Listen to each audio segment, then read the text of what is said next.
Abramos então nossas Bíblias, mais uma vez no livro de Jó, capítulo 2, verso 3.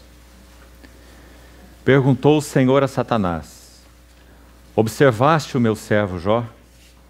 Porque ninguém há na terra semelhante a ele, homem íntegro e reto, temente a Deus e que se desvia do mal. Ele conserva a sua integridade, embora me incitasses contra ele para o consumir sem causa.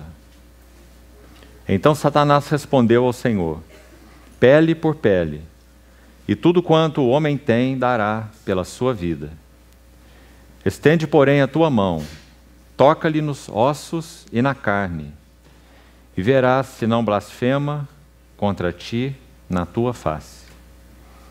Disse o Senhor a Satanás: eis que ele está em teu poder, mas poupa-lhe a vida. Então saiu Satanás da presença do Senhor e feriu a Jó de tumores malignos, desde a planta do pé até ao alto da cabeça. Jó, sentado em cinza, tomou um caco para com ele raspar-se. Então sua mulher lhe disse: ainda conservas a tua integridade? Amaldiçoa a Deus e morre. Mas ele lhe respondeu: falas como qualquer doida. Temos recebido o bem de Deus, e não receberíamos também o mal? Em tudo isto, Jó não pecou com seus lábios. Ouvindo, pois, 3 amigos de Jó todo este mal que lhe sobreviera, chegaram cada um do seu lugar: Elifaz o temanita, Bildade o suíta, e Zofar o naamatita, e combinaram ir juntamente condoer-se dele e consolá-lo. Levantando eles de longe os olhos e não o reconhecendo, ergueram a voz e choraram, e cada um, rasgando o seu manto, lançava pó ao ar sobre a cabeça. Sentaram-se com ele na terra 7 dias e 7 noites, e nenhum lhe dizia palavra alguma, pois viam que a dor era muito grande. O primeiro passo, então, que demos ontem, pela misericórdia do Senhor, pela noite, introduzindo esse livro, nós vimos que o capítulo 1 e 2 fazem um prólogo, juntamente com os versos finais do livro, capítulo 42, versos 7 a 17, e compõe, então, o que nós chamamos de narrativa de enquadramento. Essas passagens foram escritas em prosa, ou seja, uma linguagem narrativa, não poética. A poesia do livro de Jó se inicia no capítulo 3, versículo 1, que possivelmente será nosso assunto para hoje à noite. E se estende, sendo então a mais longa poesia de toda a Bíblia, até o capítulo 42, versículo 6, quando Jó então faz aquela exclamação, particularmente no verso 5, que já comentamos, ser a chave do livro, onde ele diz: eu te conhecia só de ouvir, mas agora os meus olhos te veem. Então, falamos também que nesses capítulos 2 primeiros, algo do caráter de Jó é plenamente exposto, na sua beleza e integridade. Já examinamos aquelas 4 palavras importantes que são descritas nesse livro, nesses 2 capítulos iniciais, mais de uma vez. Jó era um homem reto, íntegro, temente a Deus e que se desviava do mal. Importante lembrarmos que é aí que a história começa. Somos tentados a pensar que aí a história terminaria. Se ele é um homem reto assim, se ele é um homem justo assim, é um homem que teme a Deus dessa maneira, que tem um entendimento da vontade de Deus, que é sensível aos caminhos de Deus, como já vimos ontem. E se Jó é aquele que vive em santidade, se desvia do mal, podemos pensar que aí a vida e a jornada de Jó com Deus está se concluindo. Mas não apenas nós pensávamos, ou poderíamos pensar assim. Jó pensava assim. Ontem nós vemos um verso no capítulo 29, versos 3, 4, quando então ele vai rememorar sua vida passada. E ele diz: quando a amizade de Deus estava sobre a minha tenda, e quando eu estava nos dias do meu outono, em algumas versões, o meu vigor. Jó achava que esse outono de sua vida era o final da sua jornada com Deus. Mas nós vimos que, em função do que Deus trabalhou com Jó, Jó não estava nada além da sua juventude espiritual. Agora, queridos irmãos, desde já podemos guardar em nossos corações que a ideia de perfeição na Bíblia não é estática. Não é questão de seguir um curso linear e chegarmos a um ponto no final de um curso linear. Perfeição na Bíblia é dinâmica e não estática. Há um verso interessante, vamos apenas citá-lo, Filipenses 3,14. Quando Paulo fala que ele prosseguia para o alvo e respondendo ao chamado daquele que ele descreve como sendo o sublime, a sublimidade do conhecimento de Cristo Jesus, o meu Senhor, pelo qual perdi todas as coisas, Filipenses 3,8. Quando ele segue nessa sequência e chega ao verso 14, ele diz: eu prossigo para o alvo, para o prêmio da soberana vocação de Deus em Cristo Jesus. Aquela palavra soberana, ela também pode ser literalmente traduzida do texto original como sendo ascensional. Uma vocação ascensional. Então, claro, nós podemos imaginar, e se o Senhor permitir, tivermos condição nessa manhã, iremos projetar um quadro de esboço da estrutura do livro de Jó. E nós vamos ver que no capítulo 38, quando chegarmos lá, não é assunto para agora, Deus se revela a Jó do meio de um redemoinho. Extremamente interessante essa figura, porque sabemos que um redemoinho, por um lado, ele é destrutivo. Por onde ele passa, tudo se destrói. Por outro lado, em outro aspecto, o redemoinho eleva aquilo que está na terra para o céu. Então, quando Deus se apresenta em um redemoinho para falar com Jó, esse redemoinho é uma figura exata do que Deus estava fazendo na vida de Jó. Por um lado, Jó estava experimentando de uma maneira agonizante o aspecto da destruição. Aquele redemoinho passou na vida de Jó e colocou tudo de pernas para o ar. Por outro lado, quando Deus dá 2 rodadas desse redemoinho, capítulos 38 e 39, nós temos a primeira rodada. Depois há um intervalo, quando Jó responde e declara algo ao Senhor. E por causa dessa rendição de Jó, então Deus tem a possibilidade de dar uma segunda rodada com Jó. Entre a primeira rodada e a segunda rodada, nós temos a rendição. Se não houvesse aquela resposta de Jó, que pretendemos examinar ao final, certamente o Senhor não poderia prosseguir com Jó. Porque não é apenas uma questão da graça de Deus, é uma questão da responsabilidade do homem, ou da resposta do homem. Então, quando Deus trata com Jó diretamente a partir do redemoinho, a partir do capítulo 38, nós temos um intervalo no capítulo 40. Primeiros versículos. Por causa desse intervalo, quando Jó faz aquela constatação, que iremos examinar com mais detalhes, Deus tem uma segunda etapa com Jó, uma segunda rodada. E ao término da segunda etapa, então são 2 discursos de Deus. Essa poesia é uma poesia baseada em discursos. Nós temos 9 discursos de Jó, com mais 3 discursos chamados de desafio. Já vamos projetar essa estrutura. Então são 12 discursos de Jó. Nós temos 3 discursos de Elifaz. Temos 3 discursos de Bildade, seu segundo amigo. Temos 2 discursos de Zofar.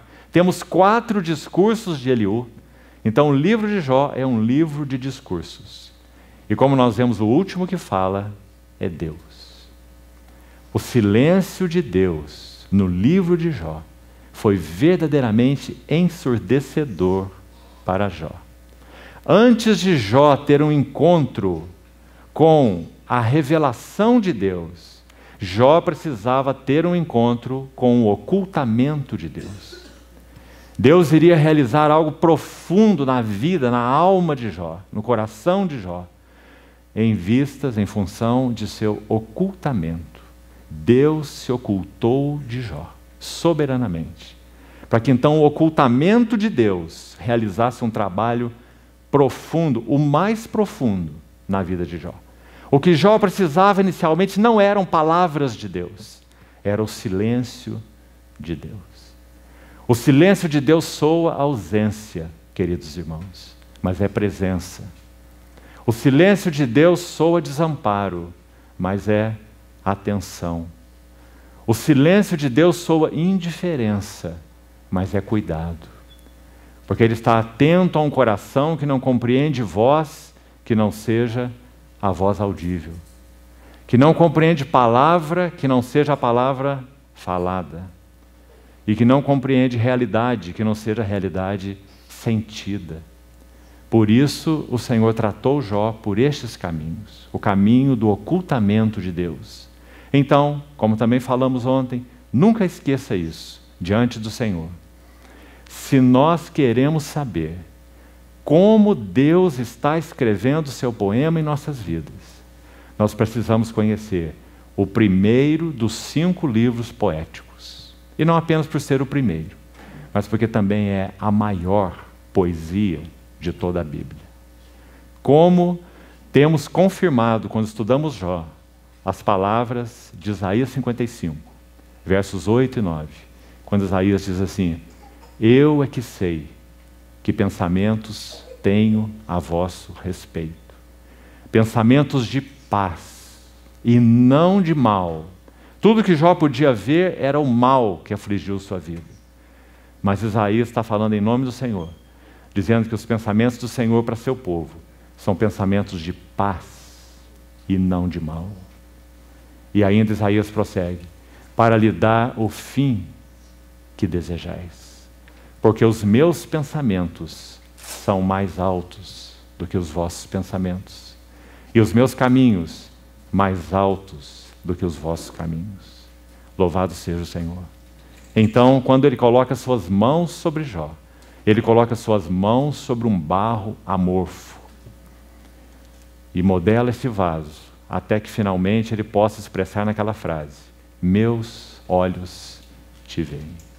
Queridos irmãos, as marcas que estudamos ontem do caráter de Jó nos deixam evidente que quando Jó entendia que estava no fim de seu curso, ele estava, de certa maneira, apenas no começo.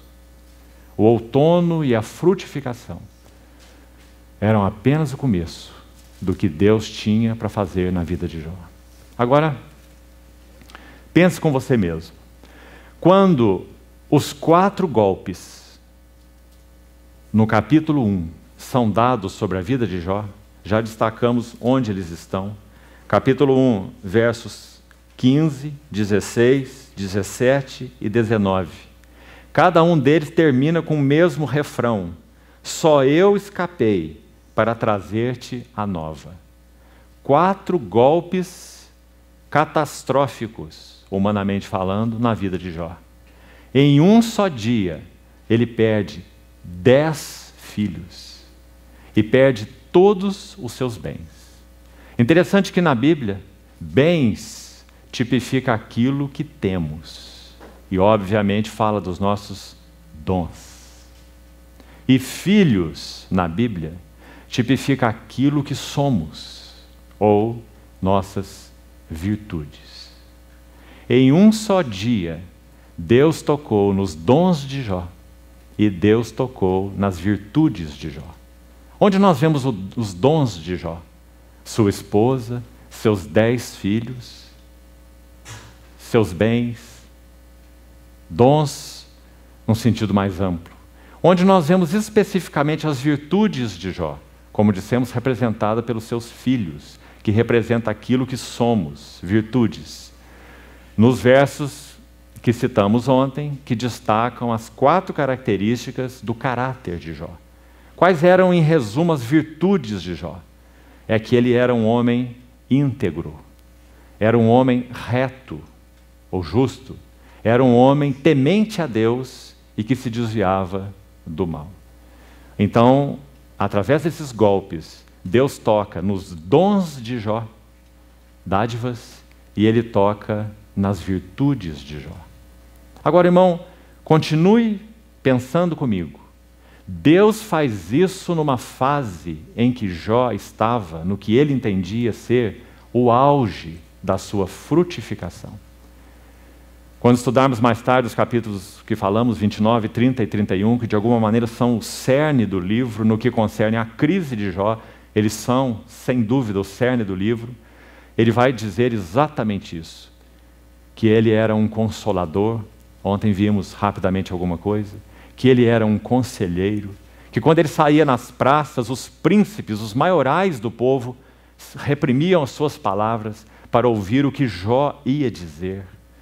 Ele se assentava como um príncipe, nas palavras dele, entre as suas tropas. Esse era Jó, no auge da sua frutificação. Pois é aí que a história começa e não termina.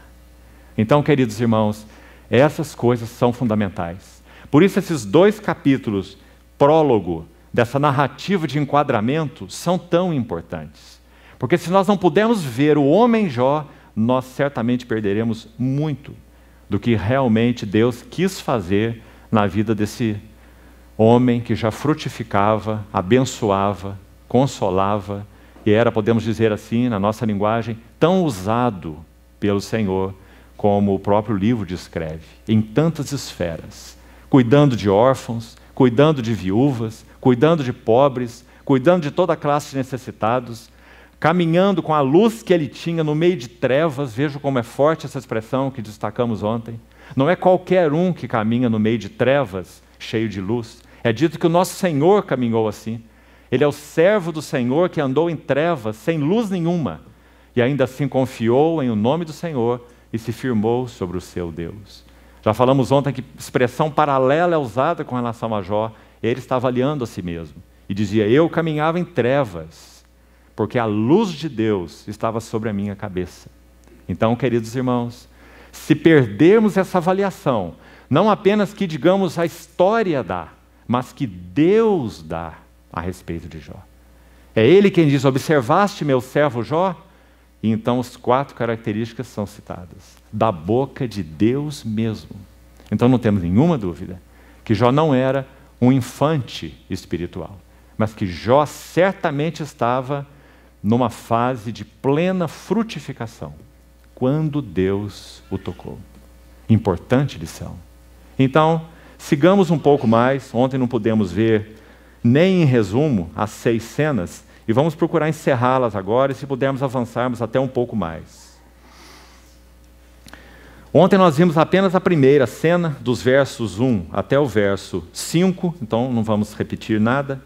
Já citamos algo nessa introdução que fizemos, onde então o caráter e algumas características de Jó são expostas.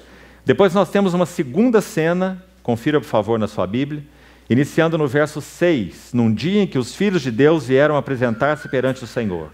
E essa cena vai até o verso 12. E como falamos, é uma cena no céu, já que são 6 cenas. E ontem já citamos os versos onde elas aparecem, em que o ambiente se alterna. Por ordem, a primeira cena é uma cena terrestre, a segunda é uma cena celestial, a terceira, de novo, é uma cena terrestre, a quarta, que inicia o capítulo 2, de novo é uma cena no céu. Depois nós temos uma nova cena na terra, e por último, a sexta e última, os últimos versos, 11, 12 e 13, fechando aquela fase, aquela etapa em que os amigos de Jó vêm das suas regiões e se assentam ao lado dele 7 dias e 7 noites. Essa é a sexta cena do prólogo, da parte escrita em prosa. Importante, então, que nós conheçamos, para vermos como Deus vai começar o seu escrito poético. Queridos irmãos, em Efésios capítulo 2, um verso conhecido de cor por tantos de nós, Efésios 2:10, diz assim: nós somos feitura dele.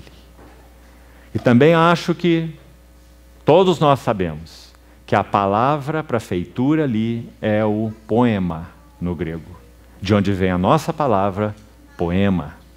Nós somos feitura, nós somos poema dele.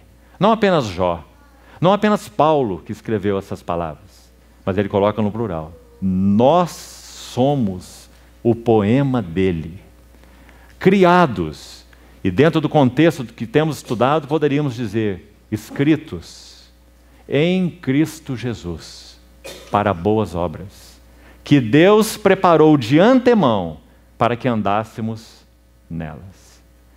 Há uma poesia com relação a esse assunto do poema de Deus que diz mais ou menos assim: Deus de infinita graça, disseste que sou feitura tua, um poema teu. Fascina-me ver-te escrevê-lo, explorando os abismos do meu nada, como fogo. E embora intimidado pela tua luz, ver-me conquistado pelo teu calor. Fascina-me a visão da tua mão a escrever, mão soberana, santa, mas traspassada. Mão que imprime a imagem do teu filho numa alma deserta e sem forma. Fascina-me saber que o escreves, ouvindo o teu próprio coração e não o meu. Pois tantas vezes o meu coração diz, deixa-me, mas o teu coração diz, tu és meu. Nós somos feitura dele, criados em Cristo Jesus para boas obras. Então, amados irmãos, essa é a narrativa de enquadramento, o prólogo do livro de Jó. Então, quando nós vamos para a segunda cena, versículo 6 ao versículo 12, o que nós vemos? Alguns detalhes rápidos. Observa o verso 8. Perguntou ainda o Senhor a Satanás: saímos da cena na terra e vamos para a cena no céu. Quando os filhos de Deus, do verso 6, que são anjos, seres celestes a serviço de Deus, e entre os seres celestes a serviço de Deus está Lúcifer, Satanás, ou o adversário, porque ele tem essa liberdade de comparecer diante de Deus. Apocalipse 12 vai dizer que ele é aquele que acusa os irmãos de dia e de noite diante de Deus. Apocalipse 12. De que maneira ele acusa de dia e de noite diante de Deus? Qual é a grande acusação? Qual é o grande conflito cósmico? Deus, ou o homem, pode amar a Deus independentemente de ser abençoado por Deus? Esse é o conflito. Irmãos, é por causa dessa pergunta que toda a batalha espiritual sucede. Me permitam reforçar isso para que nunca se perca nos nossos corações. É por causa dessa pergunta, essa grande questão central do universo, que toda a batalha espiritual se explica. Pode algum homem amar a Deus independentemente de Deus abençoá-lo? Pode um homem amar a Deus, usando as palavras do livro de Jó, se Deus retirar a cerca de proteção que ele coloca sobre este homem? Então Satanás tem dúvidas com relação a isso. Na verdade, no seu coração ele sabe que isso é impossível. Então, quando é dito no versículo 8, perguntou o Senhor a Satanás: observaste o meu servo Jó? Ninguém há na terra semelhante a ele. E aquelas 4 qualidades que já estudamos são repetidas por Deus mesmo. Então responde Satanás ao Senhor: porventura Jó teme a Deus em vão? Em outras palavras, Jó teme a Deus por nada? Jó teme a Deus em troca de nada? Acaso não o cercaste com sebe? Aqui, na verdade, há até uma redundância de palavras. A ideia é: não o cercastes com cerca, porque sebe é uma cerca. Ele está dizendo: tu, ó Deus, colocaste a tua mão sobre Jó de tal forma que ninguém pode abordá-lo. Ninguém pode tocá-lo, ninguém pode feri-lo, ninguém pode fazer nada com ele. Ele está cercado pelo Senhor, pela luz do Senhor, é o que Jó fala, inclusive, já vimos lá no capítulo 29. Ele está circundado pela amizade do Senhor. Ele está guardado com prosperidade e com saúde, e é exatamente aí que posteriormente Jó vai ser tocado. Prosperidade e saúde são os dois polos. Então essa é a acusação de Satanás. Deus, se você guarda alguém de tal forma que ele prospere e de tal forma que ele goze saúde, então é claro que esse homem vai te amar. É claro que esse homem vai dar muito fruto. É claro que esse homem vai te temer, porque ele está abençoado, com prosperidade e com saúde. Então nós temos duas cenas, dois toques. A primeira, já podemos avançar aí, acho que antes de avançar, me permita ainda uma observação sobre o verso 8. Quando é dito, observaste o meu servo Jó. O que será que está acontecendo aí? Irmãos, não é exatamente que Deus esteja apontando para Satanás o Jó que Satanás não viu. Compreende? É como se Satanás estivesse desatento, ele nem se apercebeu de Jó. Então Deus diz, olha, vem cá, observe o meu servo, o quanto ele é justo, o quanto ele é íntegro. É impossível concluir isso pelo texto, inclusive. Não precisa nem usar a língua original. Pelo próprio texto da nossa tradução é impossível concluir. Porque quando Deus diz, observaste meu servo Jó, ninguém há na terra semelhante a ele, então Satanás já faz a sua acusação, porque ele já tinha observado o servo Jó. Ele não diz, não, eu não vi nada sobre esse homem, me apresente esse homem, para que eu o conheça. Ele já havia posto seus olhos sobre esse homem. Importante. Aliás, há uma versão em inglês, a versão AV, Authorized Version, que traduz esse termo assim: puseste o teu coração contra o meu servo Jó? Puseste o teu coração contra o meu servo Jó? Essa é a pergunta de Deus para Satanás. Porque Deus sabe que Satanás já havia observado o seu servo Jó. Então, irmãos, que visão nós temos aí a respeito do conflito espiritual? Porque experimentamos essa coisa na terra que nós podemos chamar de Deus tocando nossa prosperidade. Ele nos dá prosperidade e toca a nossa prosperidade. Ele nos dá saúde e toca a nossa saúde. Qual é a explicação? A explicação é o conflito central da batalha espiritual. O homem pode amar a Deus, independente de ser próspero ou saudável. Observaste o meu servo Jó? Versículo 8. Então, ainda nessa segunda cena, uma cena no céu. Observe verso 11 e 12 com atenção. Olhe para a sua Bíblia. 2 vezes nós temos a expressão tua mão. Importantíssimo detalhe. Porque no versículo 11, Satanás está falando a Deus. Estende, porém, a tua mão. Observe. E toca-lhe em tudo quanto tem. Então aqui um toque primeiro externo, como falamos. Um toque nos bens. Um toque nos filhos. Um toque, digamos, fora de Jó. Toca em tudo quanto tem. E verás se, também guarde essa expressão, aqui está o desafio, lançado por Satanás. Se ele não blasfema, para colocarmos de outra forma, não amaldiçoa a ti na tua face. Então vamos para o verso 12, encerrando essa cena celeste. Disse o Senhor a Satanás, eis que tudo quanto ele tem está em teu poder. E já vimos que esse tudo que ele tem, na próxima cena, está aí resumido em 2 aspectos. O que ele tem de bens e o que ele tem de filhos. Bens tipificando os nossos dons e filhos tipificando nossas virtudes. O que temos, dons, e o que somos, virtudes. Essas 2 coisas foram tocadas. Agora, a palavra, a expressão tua mão, no versículo 11, é Satanás se referindo à mão de Deus. E a expressão tua mão, no versículo 12, é a mão de Satanás tocando a vida de Jó. Muito impressionante esses 2 versos colocados juntos. Porque nós poderíamos perguntar, afinal de contas, qual mão tocou Jó. No sentido estrito e específico, a mão de Satanás. No sentido maior e mais amplo, a mão de Deus. Porque conforme falamos, a mão de Satanás não tem permissão e autonomia ou liberdade alguma de tocar a vida de nenhum dos servos de Deus. Então, quando a mão de Satanás toca Jó, verso 12 é a mão de Satanás.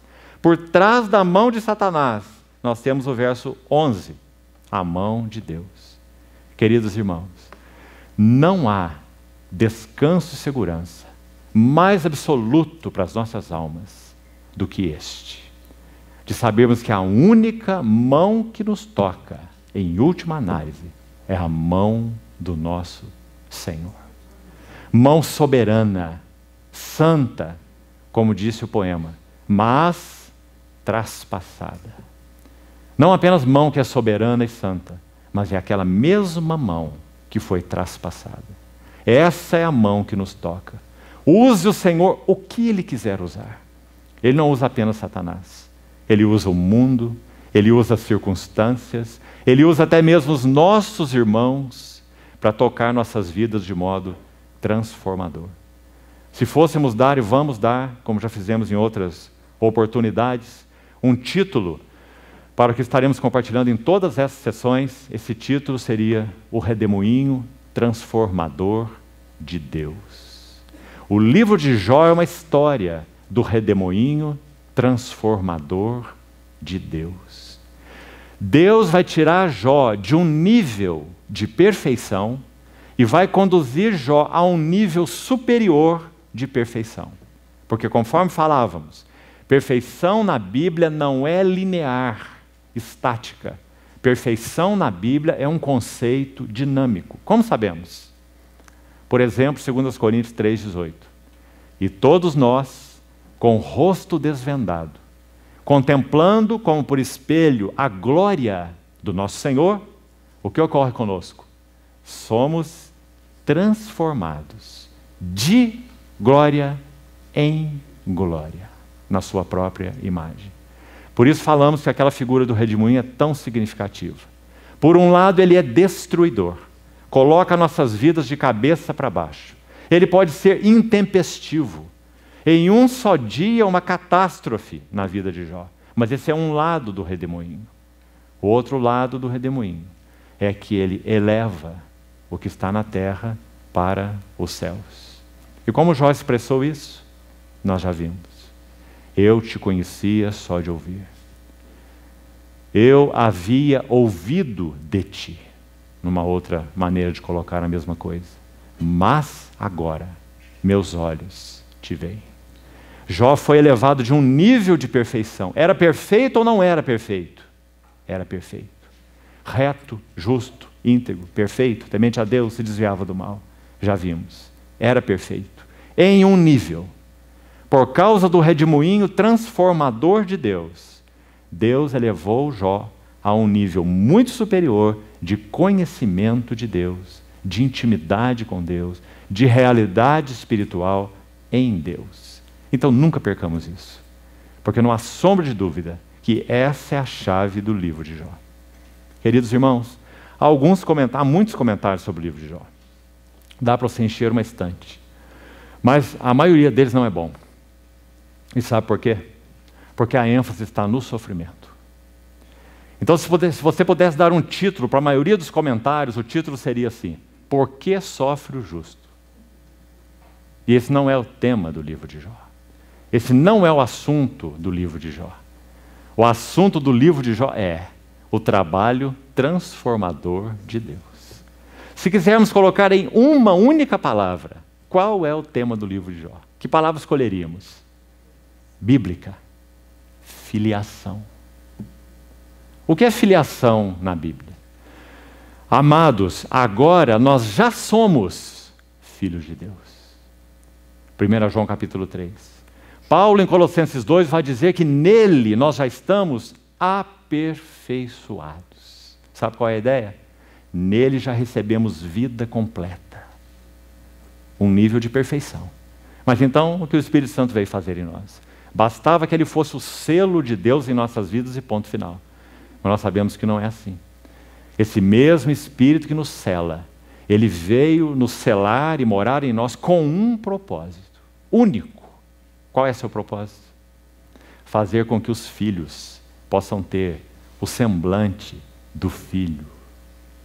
Fazer com que o caráter dos filhos seja feito semelhante ao caráter do Filho. Sabemos que todas as coisas operam juntamente para o bem daqueles que amam a Deus e são chamados segundo o seu propósito. Romanos 8, 28. Mas qual é o verso seguinte, 29? Qual é seu propósito? Porquanto aos que de antemão conheceu. Porque nós somos feitura dele, criados em Cristo Jesus para boas obras, que Deus preparou de antemão para que andássemos nelas. Então, aqueles que de antemão conheceu, ele também os predestinou. Então, irmãos, apesar de nossas birras, muitas vezes, apesar de nossos jogos emocionais, muitas vezes, apesar de nossa incongruência, muitas vezes, até apesar de nossos questionamentos, também muitas vezes, Jó fala 6 porquês no capítulo 3. Nós vamos examinar. Quando a poesia de Deus começa a ser escrita, a crise já foi precipitada, a crise repentina, agora Deus vai passar ao processo gradual. Nos primeiros capítulos, a lixa grossa passou na madeira, mas a partir do capítulo 3, as lixas de polimento. Quando então o Senhor vai levando Jó de glória em glória. Na experiência de Jó, ele está afundando. Na experiência de Deus, ele está subindo. Importa que ele cresça e eu diminua. Mas ele não entende nada dessas coisas. Então, quando Deus coloca sua mão para iniciar a sua inscrição poética, no capítulo 3, Jó tem 6 porquês. 6 porquês divididos em 3 grupos. Se pudermos, vamos examinar isso, talvez com mais detalhes hoje à noite. E eles questionam Deus em 3 aspectos, logo de início. Então Jó não peca e por isso sofre. Jó sofre e então ele peca. Agora, Satanás então obteve vitória nesse desafio? Não. Satanás foi absolutamente silenciado no final do capítulo 2. Porque a questão não era o que havia no íntimo de Jó a ser tratado. Essa não era uma questão e não é uma questão que Satanás se envolve. Satanás se envolve na questão do amaldiçoar Deus. Satanás se envolveu na questão de blasfemar contra Deus. Então, 2 vezes é repetido, importante que os irmãos vejam, são detalhes muito importantes. No versículo 11 do capítulo 1. E verás se ele não blasfema contra ti na tua face. Essa é a questão. Se ele não te amaldiçoa, em outras palavras. Jó disse, ou Satanás disse ao Senhor, blasfema contra ti na tua face. Observe agora o capítulo 2, verso 5, a mesma frase. Na segunda etapa, então, do trabalhar de Deus através das mãos do próprio Satanás na vida de Jó, o desafio é lançado de novo. Estende, porém, a tua mão. Observe de novo a questão tua mão. Satanás falando a Deus, se referindo à mão de Deus. Toca-lhe, agora não é nos filhos, agora não é nos bens, agora é nos ossos e na carne, ou na saúde. E verás se não blasfema contra ti na tua face. Esse é o ponto. Então, como isso não ocorreu, quando o conflito, a cena terceira, que está registrada aí no capítulo 1, acompanhe. No capítulo 1, essa cena inicia no capítulo 13, a terceira cena, uma cena na terra. Então é dito no verso 20, Jó se levantou, rasgou seu manto, rapou a cabeça, lançou-se em terra e adorou. E não blasfemou ou amaldiçoou a Deus. Mesma coisa nós vemos no capítulo 2, verso 10, aqui estamos encerrando a quinta cena, capítulo 2, verso 10. Falas como qualquer doida. Temos recebido o bem de Deus, não receberíamos também o mal? Em tudo isto, não pecou Jó com seus lábios. A que pecado se refere especificamente aqui? Blasfêmia, ou amaldiçoar Deus. A palavra usada aqui, nesse versículo 9, irmãos, quando Jó disse à sua mulher, ou a mulher de Jó disse a ele, ainda conservas a tua integridade, amaldiçoa a Deus e morre. A versão que citamos ontem, a Septuaginta, traduz esse versículo assim: fale uma palavra contra Deus e morra. Fale uma palavra contra Deus e morra. Isso é blasfêmia. Então ele disse a ela, falas como qualquer doida. A palavra para doida é mulher ímpia. Mulher que não tem o temor de Deus. Falas como qualquer mulher ímpia. Temos recebido o bem de Deus, não receberíamos também o mal? Em tudo isto, Jó não pecou com seus lábios. Importante reforçarmos então essas duas etapas aí, e a reação de Jó, para nós entendermos por que o inimigo foi silenciado. E no trabalho transformador de Deus, nesse aspecto, Satanás não tem nenhuma entrada. Aquela crise foi precipitada, o assunto de amaldiçoar Deus e do blasfemar contra Deus foi resolvido, o assunto de amar a Deus por causa dos benefícios de Deus também foi resolvido. Guarde isso também em seu coração. Não está envolvido mais esse assunto. Nós vamos ver quando estudarmos o livro. Jó adorou a Deus. Jó diz, recebemos bem dele, então recebemos mal dele. Nu eu saí, nu eu voltarei. E bendito seja o nome do Senhor. Então Jó recebeu do Senhor, assim o mal como o bem. Essa não era a questão. E ele não amaldiçoou Deus, ele não blasfemou contra Deus. Mas havia algo na alma de Jó que precisava ser trazido à luz, exposto. Embora ele não tenha amaldiçoado Deus, ele não deu um contra-testemunho da sua fé, vamos dizer assim na linguagem do Novo Testamento. Jó não deu um contra-testemunho de sua fé, mas havia muito na alma de Jó para ser exposto e tratado. Mas esse é um assunto de Deus, isso não é um assunto de Satanás. Então, essa é a narrativa de enquadramento, conforme falamos. Então, irmãos, na cena 2, vamos guardar isso no nosso coração como um resumo. A batalha espiritual, aquela pergunta, centro do conflito cósmico, explica os caminhos que Deus tem proposto e ordenado em nossas vidas pessoais, circunstanciais, relacionais, aquilo que toca o que temos e aquilo que toca o que somos. O motivo é o grande conflito universal. É uma ofensa para Satanás poder ver homens que são fruto daquele que ele enganou, Adão, no jardim do prazer e da comunhão. Homens e mulheres que são fruto daquele que ele enganou, que podem amar e temer a Deus, independentemente de serem ou não abençoados por Deus. Esse então é o grande conflito. Nós precisamos enquadrar todos os nossos conflitos diante desta pergunta. E essa é a batalha espiritual.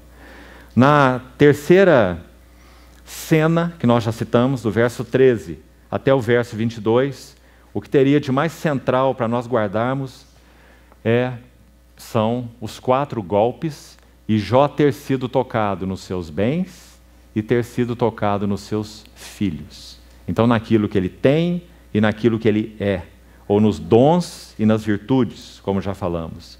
Como ele conclui? Verso 20, adorando e nu na sua expressão. Jó aqui já está nu, mas o trabalho de Deus prossegue. Então nós temos uma nova cena no céu, já tocamos em alguns detalhes, capítulo 2, de 1 a 6.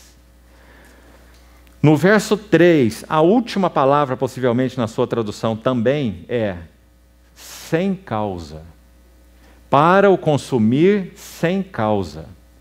Quando Deus de novo diz a Satanás, observaste o meu servo Jó, início do verso 3, por favor acompanhe aí.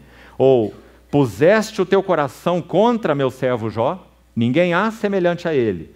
Então o verso 3 conclui, ele conserva a sua integridade, embora me incitasses contra ele para o consumir sem causa.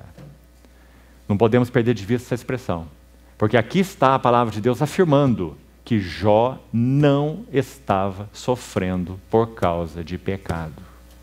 Você se lembra quando os discípulos viram aquele homem cego em João capítulo 9? Você lembra qual foi a pergunta que eles fizeram para o Senhor? Senhor, quem pecou para que esse nascesse cego? Todos nós, por causa da nossa natureza pecaminosa e corrompida, nós temos dentro de nós, preste atenção, sem ninguém precisar nos doutrinar, nós temos dentro de nós uma doutrina de retribuição.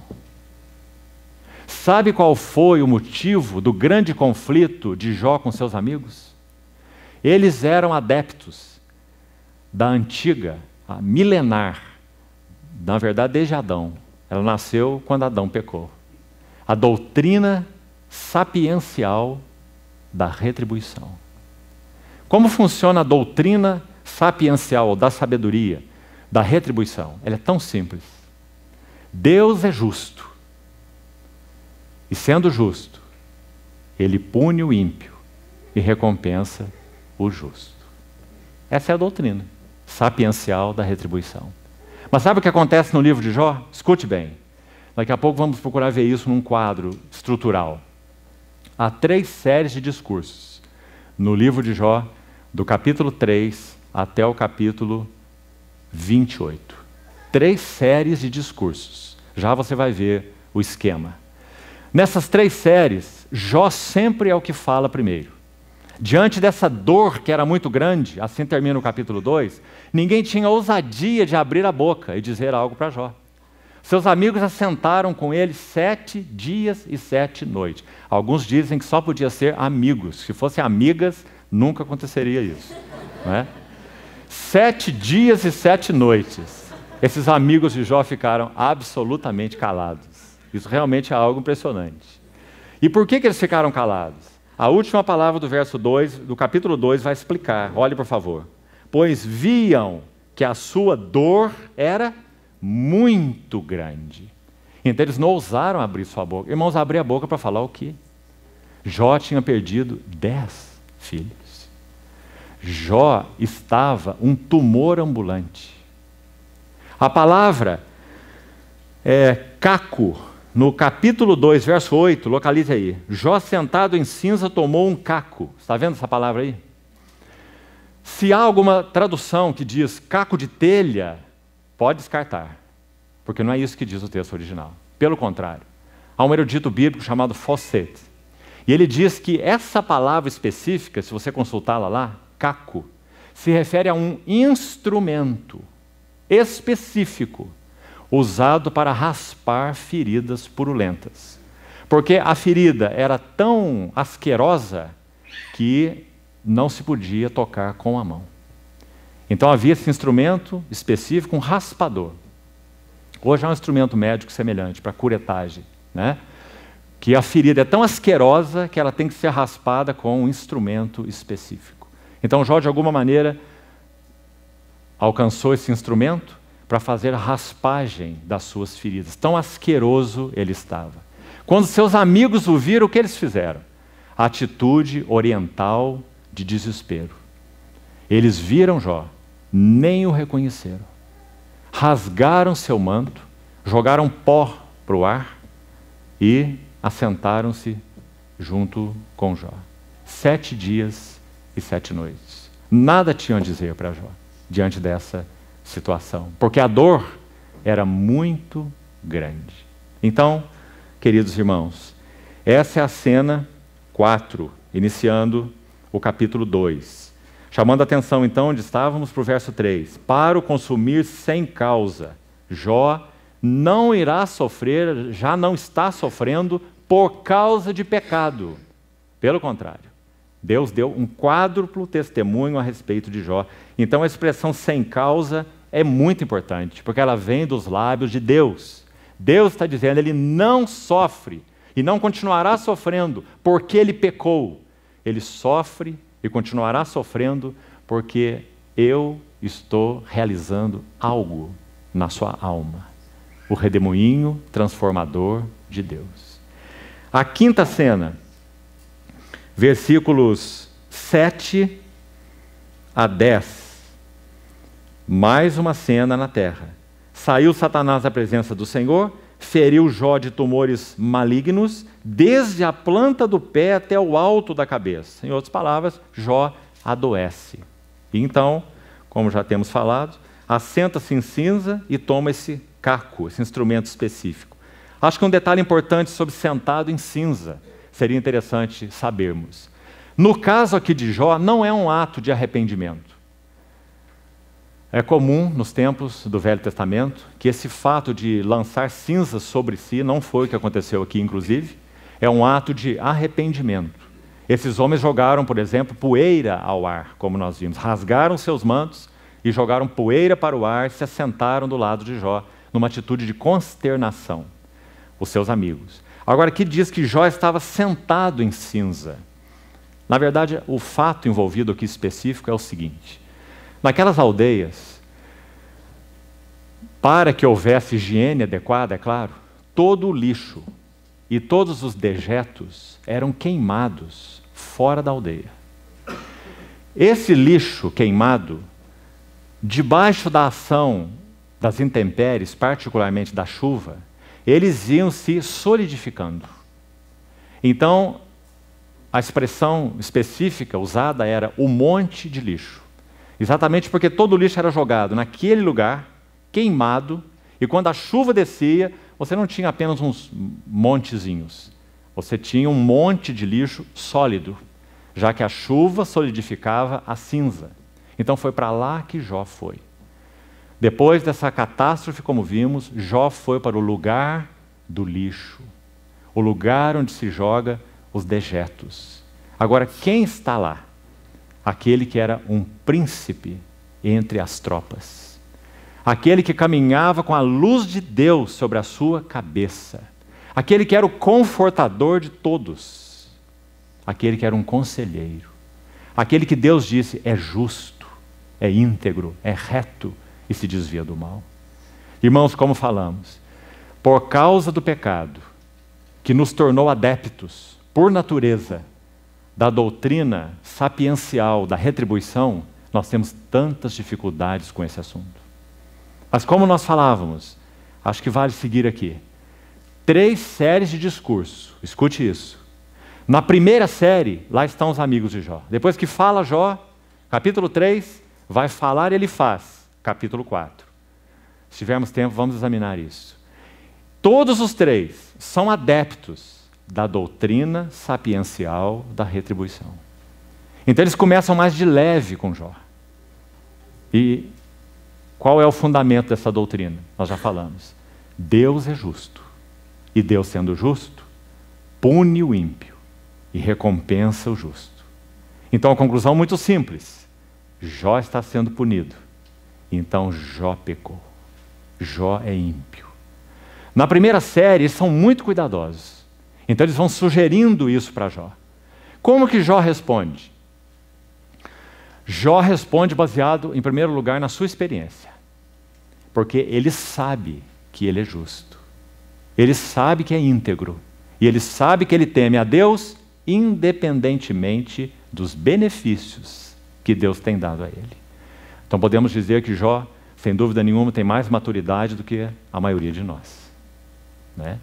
Porque quando privado de tudo, ele adorou a Deus.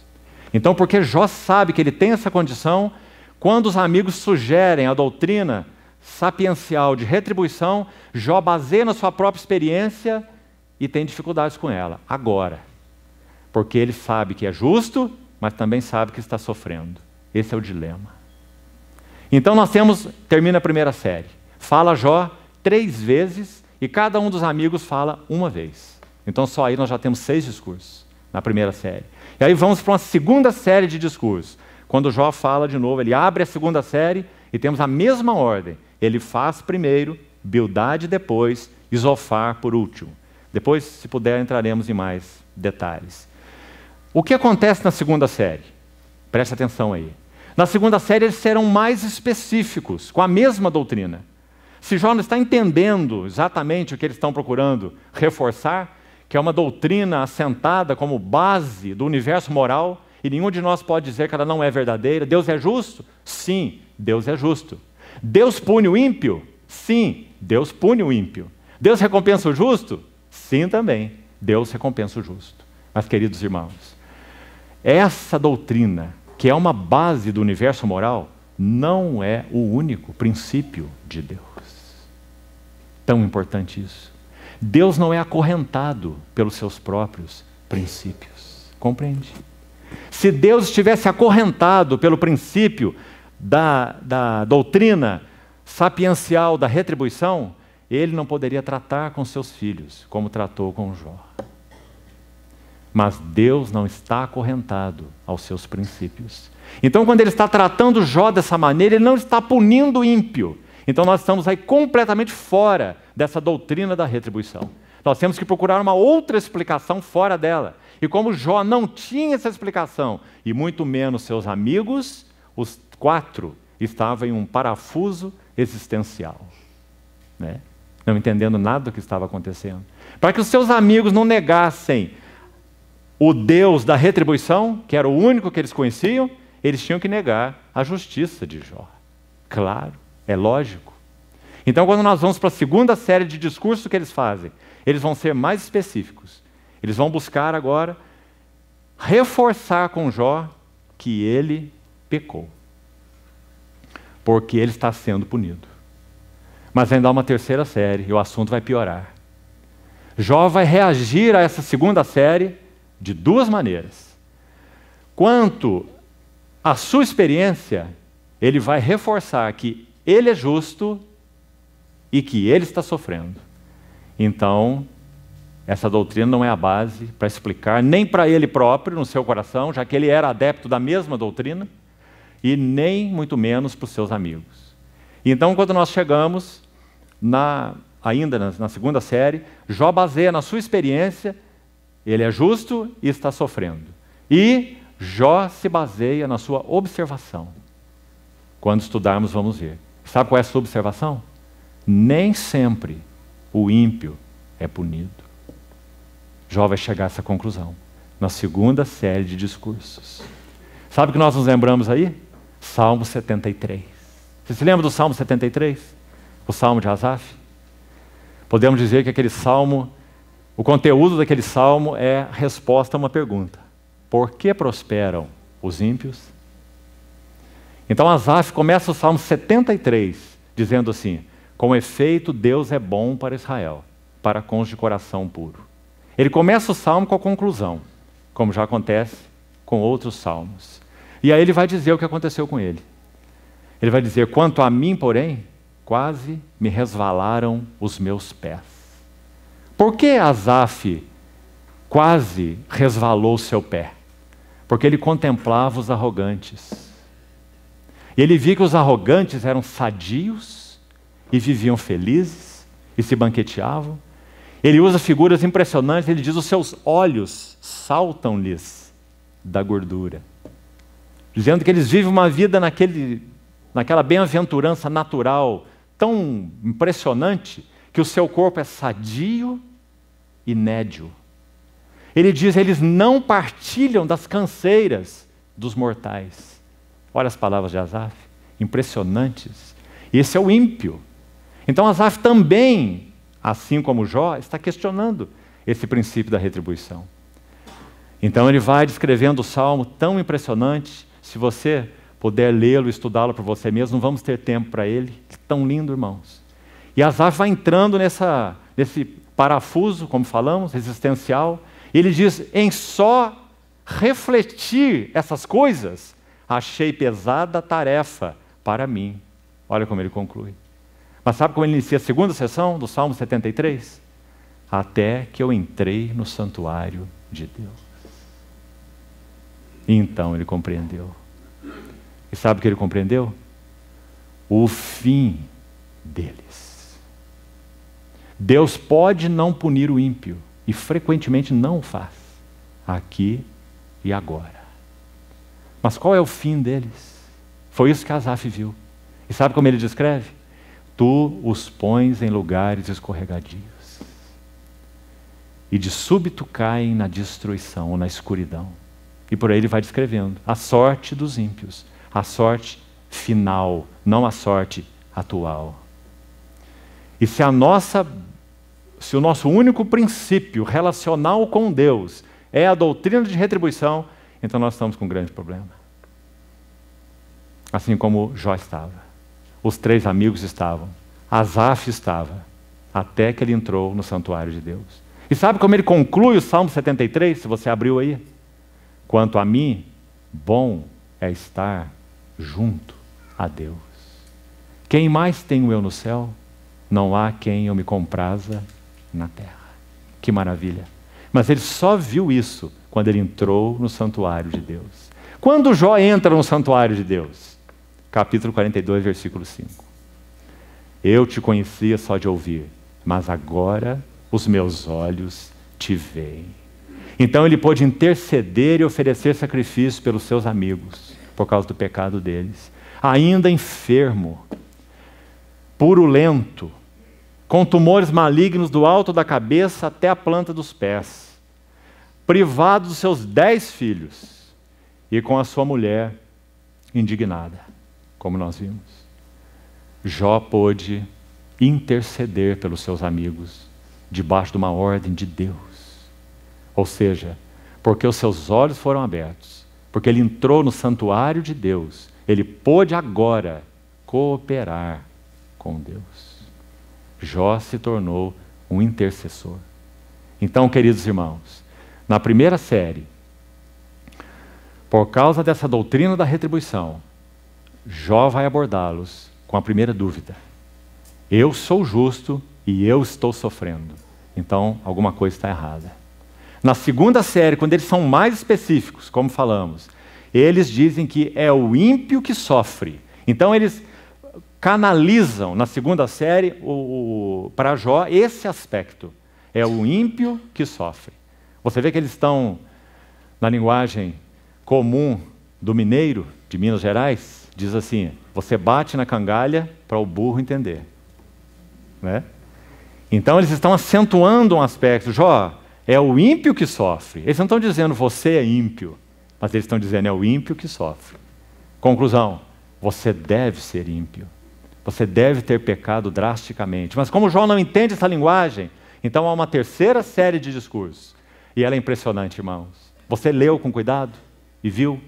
A terceira série de discursos. Elifaz fala, Bildade fala, e Zofar nem fala. O terceiro amigo de Jó. Na última série de discursos, ele não fala. Por quê? Porque ele é arbitrário, legalista e dogmático. Ele já perdeu a paciência com Jó há muito tempo. E ele nem abre sua boca na terceira série. E o que os 2 amigos, Elifaz e Bildade, fazem na terceira série? Como Jó não está entendendo o que eles estão querendo dizer, entre aspas, então agora eles vão ser mais agudos. Eles vão acusar Jó dolorosamente de pecado. E acusar especificamente. Eles vão dizer, você deixou de acudir viúvas, necessitados. Por isso Jó vai reagir nos seus discursos de autojustificação.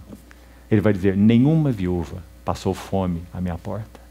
Nenhum necessitado deixei de acudir. Fui pai dos órfãos. Palavra que ele usa.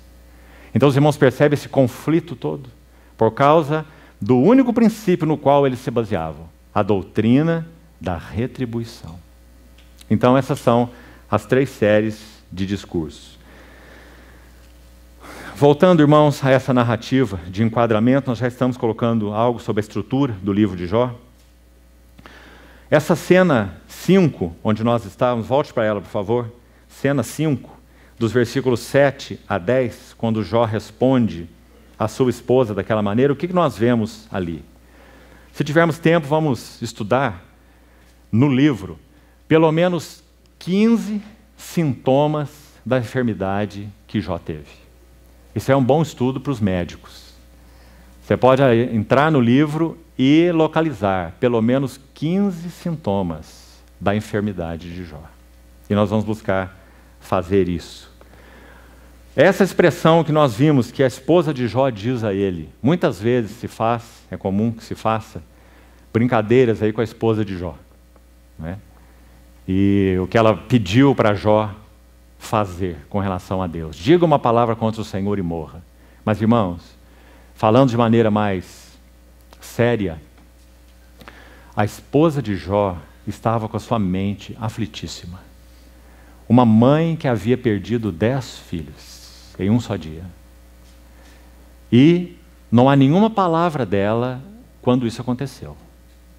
Mas quando privada dos 10 filhos, de todos os bens, e vendo o seu marido como um tumor do alto da cabeça até a planta dos pés, a sua mente profundamente aflita e angustiada foi usada por Satanás como mais um dardo para alcançar o objetivo dele, Satanás, que foi exatamente o que ela proferiu com a boca dela.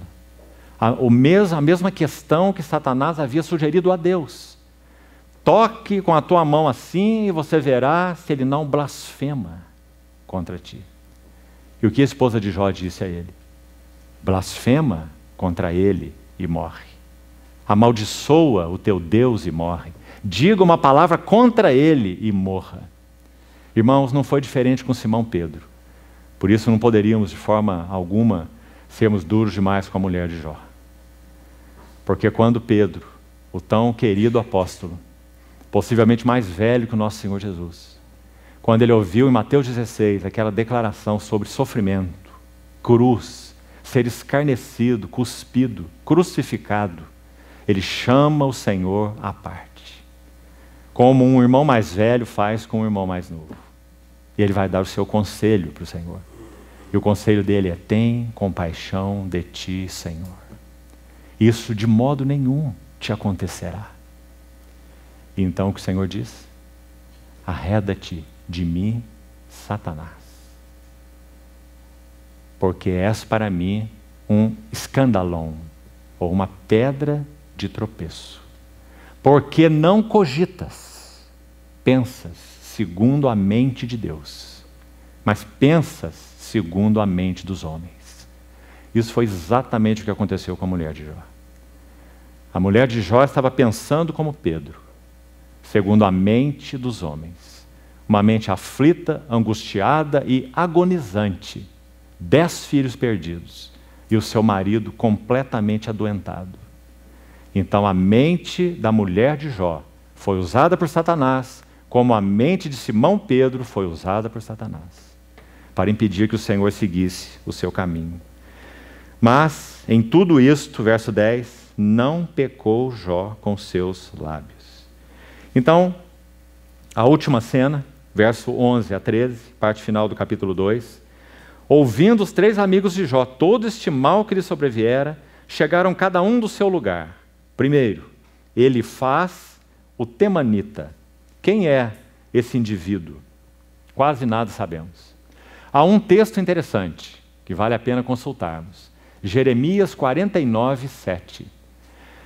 Fica evidente que não só ele, mas também os seus outros 2 amigos, Bildade e Zofar, eram da região de Edom, ou seja, no extremo sul da terra da Palestina. Edom significa vermelho. E aquela região ao sul da Palestina, os que estiveram lá já viram, aquela região de terra vermelha, de montanhas vermelhas, a região de Edom, ou de Esaú. Então, em Jeremias 49, versículo 7, há uma pergunta ali. Se não há mais sabedoria em Temã. E o Senhor está falando a respeito de Edom. Veja Jeremias 49, 7. É uma palavra a respeito de Edom. Então há uma pergunta aí. Não há mais sabedoria em Temã? E Temã é a cidade de Elifaz, é o temanita. Era uma região, segundo a história, a tradição, conhecida exatamente por sua sabedoria. E ali, como vimos, eles conceberam, eles se baseavam nessa doutrina sapiencial da retribuição. E é isso que o amigo de Jó tinha a oferecer a ele. Ninguém dá o que não tem. Então foi isso o que Elifaz podia dar a Jó. De Elifaz, somente isso sabemos, e de Bildade e Zofar nós nada sabemos, segundo o registro bíblico. Mas o verso 11 é dito que eles combinaram de ir juntamente condoer-se dele e consolá-lo. Então, irmãos, quando o versículo 13, encerrando essa última cena, diz que eles se assentaram ao lado de Jó, o que vai acontecer aqui? A alma de Jó vai se introverter. Uma catástrofe primeira, perde todos os seus bens e seus filhos. Uma catástrofe segunda, perde a sua saúde. Mas sabe, irmãos, que impressionante. Quando Deus vai começar a escrever o seu poema, agora de modo tão íntimo, tão profundo, e expor aspectos da alma de Jó, na verdade, ele não usou aí as catástrofes. Ele usou aí os seus amigos, que se condoeram dele. Parece que podemos imaginar esse quadro, se é que podemos. Jó sentado nesse monte de lixo, 3 amigos 7 dias e 7 noites calados. O que será que Jó estava vendo nos olhos deles? Muito provavelmente, se nós olharmos os discursos deles, nós vamos ver que Jó estava vendo acusações nos seus olhos. Se esse homem é tão especial aos olhos de Deus, por que ele sofre assim? Por que essa miséria ambulante? Esse que era um príncipe do deserto. Então esses 7 dias calados, 7 dias e 7 noites, nós podemos imaginar, a espada de Deus estava agora penetrando lentamente a alma de Jó. 7 dias e 7 noites. Até então que Jó começa a falar. E quando ele começa a falar, irmãos, ele não amaldiçoa Deus. Quando Jó começa a falar, ele amaldiçoa a si mesmo. Ele amaldiçoa o dia do seu nascimento. No capítulo 3 é dito no verso 1, Jó começou a falar e amaldiçoou o seu dia natalício. Para resumirmos aqui o que Jó falou nesses 26 versículos, que é o seu primeiro discurso, no capítulo 3. Veja que é muito claro. Ele questiona 3 coisas. Observe. Versículo 11. Por que não morri eu na madre? Esse é o primeiro porquê de Jó. O segundo, por que não expirei ao sair dela? Terceiro, verso 12. Por que houve regaço que me acolhesse e por que os peitos que eu mamasse? Mais 2, são 4. Versículo 20. Por que se concede luz ao miserável e vida aos amargurados de ânimo? E verso 23, finalmente. Por que se concede luz ao homem cujo caminho é oculto e a quem Deus cercou de todos os lados? Essa palavra cercou já apareceu no capítulo 1, versículo 10, lembra-se? Quando Satanás diz que Deus cercou a Jó com sebe. Sabe como Jó entende agora? Que Deus o cercou com sofrimentos. Agora não está cercado com a proteção e o cuidado de Deus. Está cercado com sofrimentos. Então observe que nesses 6 porquês, quando a alma de Jó começou a sofrer, 6 porquês se levantaram. Irmãos, é muito mais fácil sermos fiéis numa crise repentina do que sermos fiéis em perseverança, ou sermos constantemente fiéis. Não é por menos que Paulo escreve assim aos Tessalonicenses, 2 Tessalonicenses 3, 5. Deus conduz os vossos corações ao amor e à constância de Cristo. Se há algo que nós não temos em nossas almas, é constância. Então Jó superou muito bem as crises sérias que se abateram em sua vida. Parece, irmãos, na nossa natureza pecaminosa tão complexa, que é como um ato de heroísmo. Perdeu os 10 filhos e adorou Deus. Por mais belo que isso tenha sido, e foi tocado na sua saúde profundamente e adorou a Deus, ainda assim, Jó. Mas agora, quando o processo começa, ou quando o assunto persiste, e agora a crise adquire um aspecto crônico, então Jó vai falhar. Ele vai falhar, mas aquele que não falha, continuará com as suas mãos sobre Jó, para que Jó seja conduzido ao zero, porque a falha de Jó é o sucesso de Deus. Nenhum dos teus planos pode ser frustrado, como ele vai dizer ao final.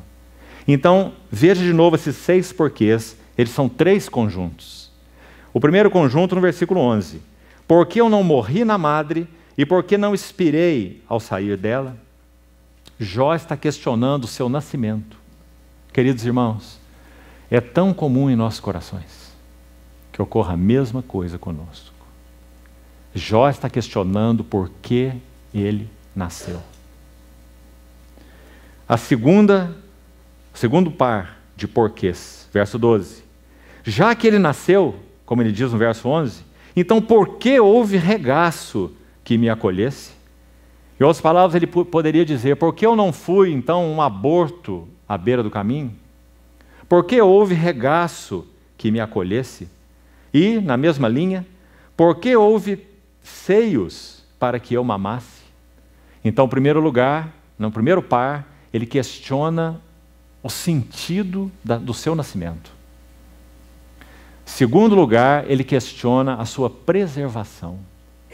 Já que eu nasci, então por que houve braços que cuidassem de mim?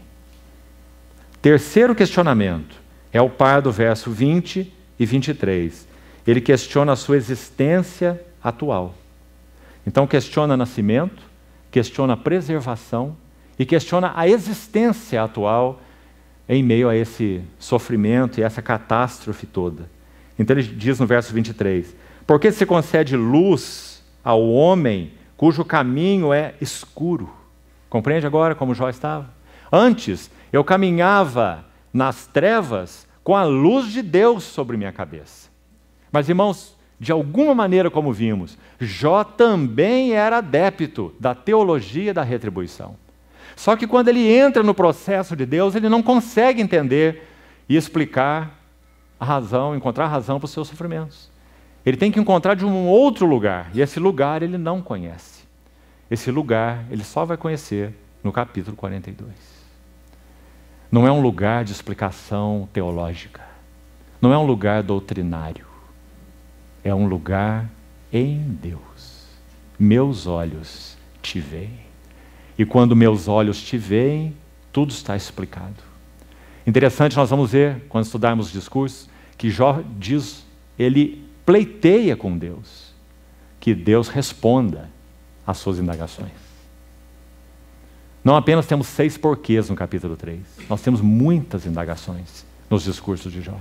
Sabe como Deus responde todas elas? Com silêncio. Silêncio de Deus. E sabe o que acontece no final do livro de Jó? Ele descobre que ele não precisa de nenhuma resposta. Ele precisa de um encontro. E é o que acontece no capítulo 42. Quando ele encontra a Deus, ele não diz, ele não indaga a Deus mais com relação aos seus caminhos. Ele não diz, eu perguntarei e tu me responderás, como ele disse outras vezes. Agora ele diz, eu te perguntarei e tu me ensinarás. Eu te conhecia de ouvir, agora meus olhos te veem. Então, esses são os 3 pares de porquês que Jó pergunta no capítulo 3. E para nós irmos encerrando, nosso tempo já está no final, observe os 2 últimos versos do capítulo 3. Ainda antes de encerrarmos, vamos projetar o quadro só para os irmãos visualizarem. Capítulo 3, versos 25 e 26, olhe com atenção. Aquilo que temo me sobrevém, e o que receio me acontece. Não tenho descanso, nem sossego, nem repouso, e já me vem grande perturbação. Preste atenção na tradução de Darby, desse versículo 26. Ela é muito interessante, porque o verbo, na língua original, está no passado. Então a tradução aqui teria que ser mais precisa, já que aqui foi colocado no presente. atual, não tenho sossego, não tenho descanso, nem repouso, verso 26. Mas veja como Darby traduz. Eu não estava em segurança. Jó dizendo, eu não estava em segurança. Eu não tinha quietude. E não estava em descanso. E veio o dissabor. Queridos irmãos, vou repetir. Eu não estava em segurança. Nem tinha eu quietude. E não estava em descanso. E veio o dissabor. Vamos colocar duas coisas aqui. Primeiro, muito significativo para as nossas almas. Primeiro, Jó tinha um pavor secreto. E esse pavor secreto atormenta a todos nós. Qual era o pavor secreto de Jó? Podemos explicá-lo assim. Até quando eu terei esse estado de coisas, de bênçãos? Até quando? Esse era o pavor secreto. Por isso ele diz, o que eu receio, verso 25, me sobrevém. O que ele receava? Que toda essa sua prosperidade e até mesmo a sua saúde fossem tocadas. Então o que eu receio, agora me sobrevém. Amados irmãos, se não tivermos encontro significativo com Deus em nossa vida interior, essa é a qualidade de vida que vivemos. Um pavor secreto. Até quando irá essa minha condição de bênçãos? Até onde irá a minha prosperidade? Até onde irá a minha frutificação? Até onde irão os meus dons? Até onde irão minhas virtudes? Até onde irá esse estado de bênção atual? O que eu temo me sobrevém. E a segunda questão, paralela, inquietude. Como podemos explicar essa inquietude de Jó? Parece que é muito simples, baseado na teologia da retribuição que eles tinham. Se eu cometer algum deslize, o que vai acontecer comigo? Compreende, irmão? Então o pavor secreto está ligado ao estado atual de bênçãos, até onde irá. E a inquietude está ligado à questão do deslize. Se eu de alguma maneira ofender a Deus, mesmo que levemente, o que há de acontecer comigo? Agora, irmãos, como podemos seguir com Deus com um pavor secreto e uma inquietude dessa magnitude? Claro que nossas vidas estariam paralisadas com Deus. Então, qual a conclusão que chegamos? A vida de Jó estava paralisada com Deus. A não ser que Deus o tocasse. Por que Deus o tocou? Para tirar Jó da paralisia espiritual. Era uma paralisia de luz. Era uma paralisia de frutos. Era uma paralisia de bênçãos. Essa era a sua paralisia. E Deus o tocou para que a sua jornada com Ele prosseguisse. Bendito seja o Senhor. Porque se Ele olhasse para os nossos próprios temores, Ele nunca nos tocaria. Ele queria tirar de Jó o seu pavor secreto. Irmãos, e Ele tirou de uma maneira tão maravilhosa. Porque como vimos, quando chegamos ao final do livro, lá está Jó nas mesmas condições. 10 filhos perdidos, saúde perdida, tudo perdido. Mas está vendo a Deus com seus próprios olhos, intercedendo por seus amigos, sendo um cooperador de Deus naquilo que Deus queria fazer. Seus amigos precisavam de intercessão para serem recuperados, para não serem julgados por Deus. Jó se postou como um cooperador de Deus. Depois disso, como diz uma versão muito acertadamente, a versão revista e corrigida, virou o Senhor o cativeiro de Jó. Quando? Quando este orava pelos seus amigos. Que história, irmãos. Então que o Senhor nos ajude realmente a considerar o que essas coisas significam na nossa própria experiência. Nós temos um pavor secreto? Será que temos? Até quando nosso estado atual irá? Até quando estaremos cercados de filhos? Até quando estaremos experimentando prosperidade material? Até quando estaremos experimentando saúde, Nós temos esse pavor secreto? Jó o tinha. Nós temos uma inquietude paralisante. Se eu cometer algum desvio, o que Deus vai fazer comigo? Quanto a sua mão vai pesar sobre mim? Jó tinha essa inquietude. Então, Darby traduz assim: eu não estava em segurança. Como pode alguém que tem luz de Deus sobre a sua cabeça a ponto de caminhar pelas trevas não se sentir seguro? Como pode alguém que abençoa todos não se sentir seguro? Como pode alguém que consola a todos não se sentir seguro? Quando nós fazemos isso, qual é a nossa tentação? Deus está amarrado comigo, porque eu o sirvo, porque eu sou bênção para outros, porque Deus tem usado a minha vida. Isso tem um nome: egocentrismo. Então Deus colocou sua mão em Jó por causa deste motivo. Jó precisaria descobrir que quando uma videira dá fruto, o propósito dela ainda não foi cumprido. Jó estava no seu outono, frutificando, mas o propósito de Deus não estava cumprido. O fruto deveria ir para o lagar, para que o vinho fosse produzido. Então, quando nós olhamos o capítulo 42, lá nós temos o bom vinho. Alguém que conhecia a Deus face a face, não apenas ouvindo falar. Então, assim termina o capítulo 3. Escute, irmão, uma frase de um poeta cristão, escreve lindas poesias, chamado Theodore Eliot. Ele disse assim: para chegares onde não és, precisas percorrer um caminho no qual não és. Para chegares onde não és, precisas percorrer um caminho no qual não és. Compreendeu o que ele quis dizer? Importa que ele cresça e que eu diminua. Se tivermos tempo, o Senhor nos permitir chegarmos ao fim do livro de Jó, nós vamos ver exatamente entre o primeiro e o segundo discurso de Deus, dos capítulos 38 a 42, são 2 discursos e há um intervalo no capítulo 40. Jó faz uma confissão. Sabe qual é? Eu sou indigno. Eu sou vil. Parece uma confissão tão maravilhosa. E sim, ela tem sua beleza. Mas quando Jó diz, eu sou vil, perceba, ele ainda é alguma coisa. De alguma maneira, ele ainda está olhando para si mesmo.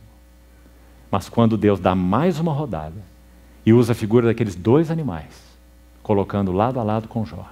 Jó era o Behemoth. Jó era o Leviatã. E quando Deus conclui seu trabalho na vida dele, ele não diz, eu sou vil. Ele diz, meus olhos te veem. Ele está completamente ocupado com a visão que teve. Na primeira rodada, Jó está humilhado. Isso não basta. Na segunda rodada, após a segunda rodada, Jó está focado no que Deus é. Então, queridos irmãos, quão maravilhoso é esse redemoinho transformador de Deus. Como somos gratos ao Senhor, porque nesse trabalho, Satanás não entra. Ele cumpre o seu propósito no que concerne a esses atos soberanos de Deus. Mas esse trabalho fino da alma, esse dispor os nossos corações na luz do Senhor, esse é feito pelo Espírito Santo e só por Ele. A espada que vai penetrando os nossos corações. Então, vamos concluir por aí.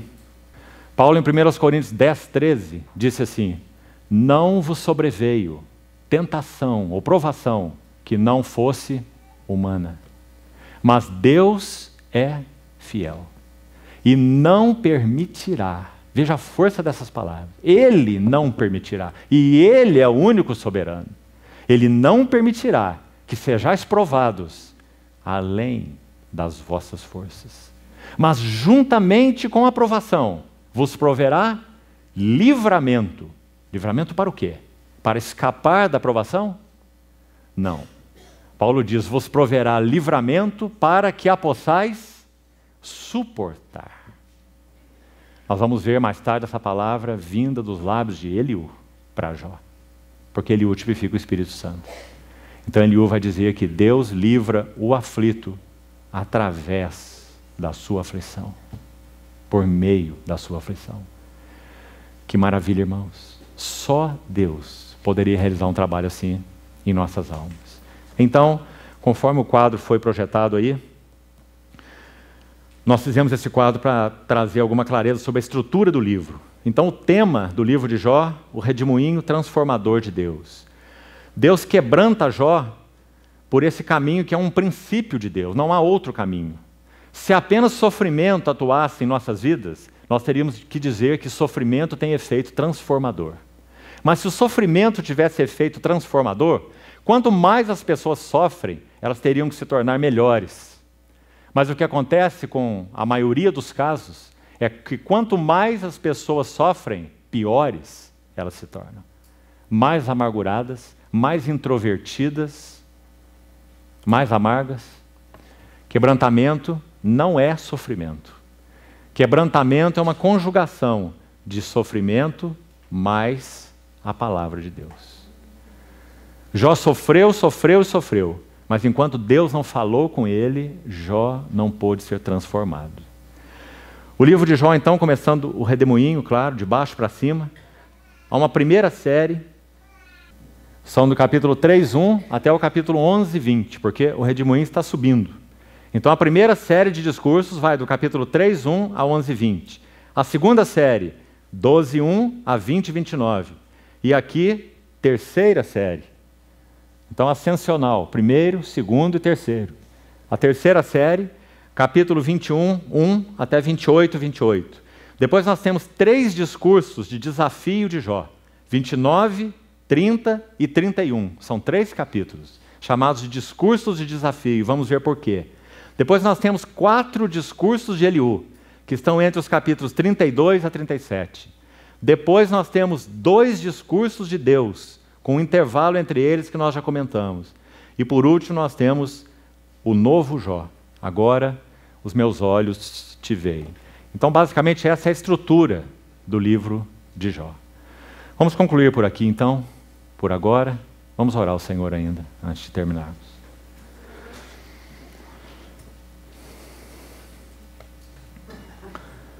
Senhor, entregamos a Ti as nossas vidas e a Tua palavra compartilhada.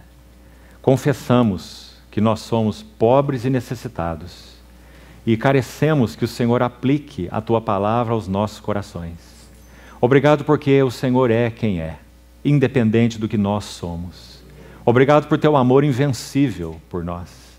Obrigado porque o Senhor sim é aquele que nos persegue, mas não como um caçador cruel, mas como aquele que é o amante das nossas almas. Senhor, conquista-nos de todo para Ti. Nós te pedimos. Refina o ouro, remove as impurezas, transforma-nos, Senhor, de glória em glória. Queremos um conhecimento íntimo e profundo de Ti, de glória em glória. Assim te pedimos, em Teu precioso nome. Amém.